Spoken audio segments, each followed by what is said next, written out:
Assalamualaikum warahmatullahi wabarakatuh. Salam dan bahagia, Bapak Ibu Guru. Berjumpa kembali dengan saya, Muhammad Hanif, calon guru penggerak Angkatan 11.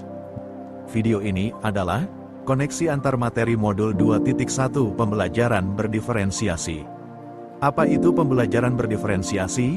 Pembelajaran berdiferensiasi adalah usaha guru dalam menyesuaikan proses pembelajaran di kelas untuk memenuhi kebutuhan belajar individu murid.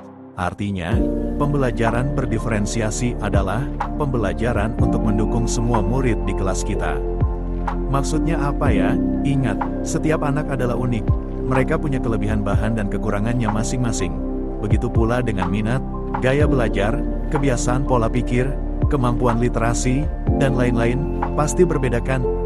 Nah, disinilah diperlukan usaha guru untuk dapat memenuhi kebutuhan belajar murid yang berbeda-beda, agar mereka merasa nyaman saat belajar di kelas, dan tentunya tujuan pembelajaran dapat tercapai. Lalu, bagaimana ya cara untuk dapat melakukan pembelajaran berdiferensiasi di kelas?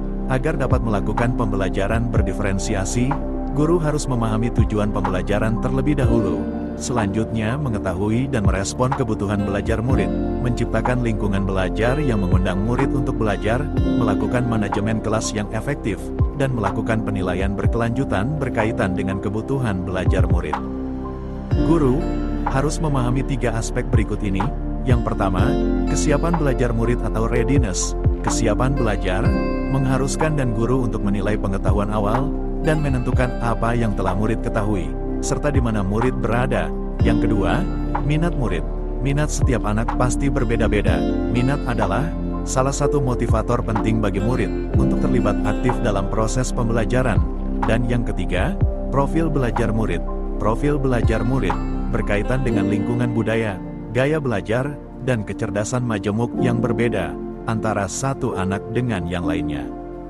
Kebutuhan belajar murid dapat diidentifikasi berdasarkan cara-cara berikut ini: mengamati perilaku murid-murid, mengidentifikasi pengetahuan awal, mereview, dan melakukan refleksi terhadap praktik pengajaran, berbicara dengan guru murid sebelumnya, membaca rapot murid di kelas sebelumnya, atau bisa juga menggunakan berbagai penilaian formatif dan diagnostik.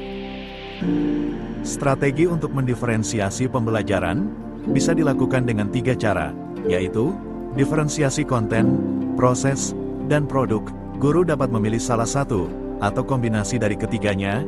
Diferensiasi konten berkaitan dengan apa yang kita ajarkan, seperti materi, konsep, atau keterampilan yang perlu dipelajari berdasarkan kurikulum. Mendiferensiasi konten bisa dilakukan dengan membedakan pengorganisasian atau format penyampaiannya, bukan mengubah atau menurunkan standar kurikulum.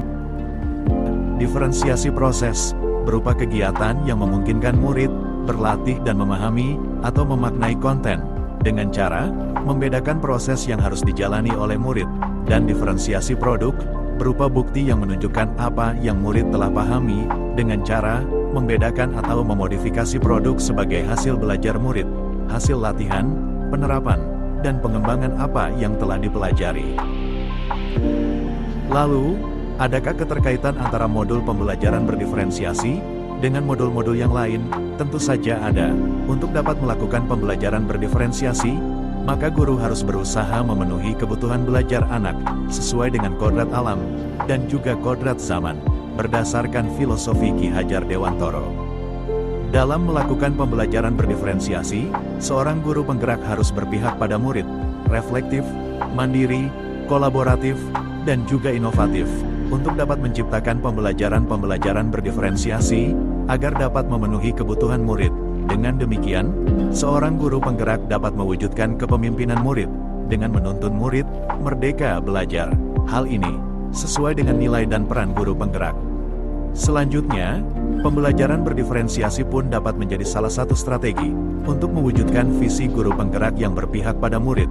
Dan dalam pelaksanaan pembelajaran berdiferensiasi antara guru dan murid, harus ada kesepakatan kelas terlebih dahulu, agar proses pembelajaran dapat berjalan dengan baik, sesuai dengan nilai-nilai budaya positif.